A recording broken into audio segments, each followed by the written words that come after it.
আজকে আমার বউর আবদার মহব্বতের শরবত। আমি তো তেরকম একটা পারি না, তারপর ট্রাই করতেছি। আপনারা সবাই দেখবেন মহব্বতের শরবত বানাইতেছি আমি। মোহাম্মতি মহব্বতের শরবত প্রথমে একটু ঠান্ডা পানি দিব হালকা, তারপরে যে দুধটা দিয়ে দেব এই যে,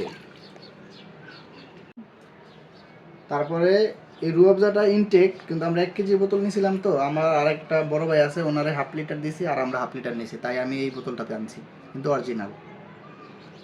রুয়াবজা কতটুকু দিব? অল্প একটু দেন, মানে একটু কালার যাতে কালারফুল হয়। এসে রুয়াবজা হয়ে গেছে, এখন একটু কালার করে নিই। কালার করবেন? হ্যাঁ, এই করেন, একটু লাড়া লাড়া দিলেই কালার হয়ে যাব। দেখছেন আপনারা আমার স্পেশাল মহব্বতের শরবত, কোনো সময় বানাই নাই, এই প্রথম। তারপরে দেখেন এই যে তরমুজ ছোট ছোট করে কেটে রাখছি, এই যে তরমুজ দিয়ে দিতেছি।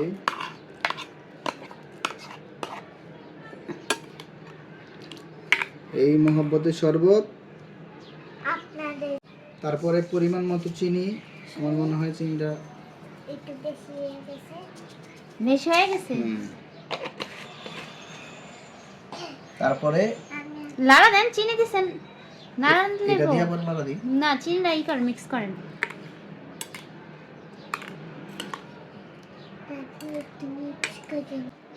তারপরে একটু মিক্স করে নেব। তারপরে এই যে আইসগুলা দিয়ে দেবো, আইসগুলা দিয়ে দিলেই মনে হয় ঠান্ডি হয়ে যাব। ঠান্ডি হয়ে যাব। ঠান্ডি ঠান্ডি ঠান্ডি ঠান্ডি পানি না ঝিলে গলা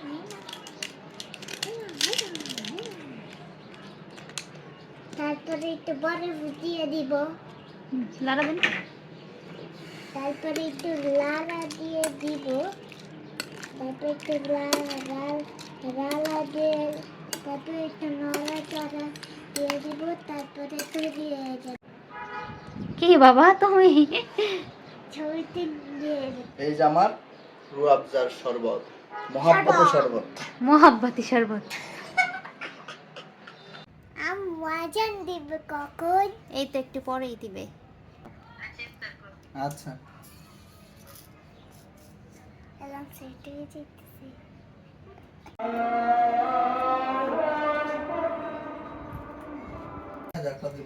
বেবি বাবা বরফ হয়ে গেছে সব।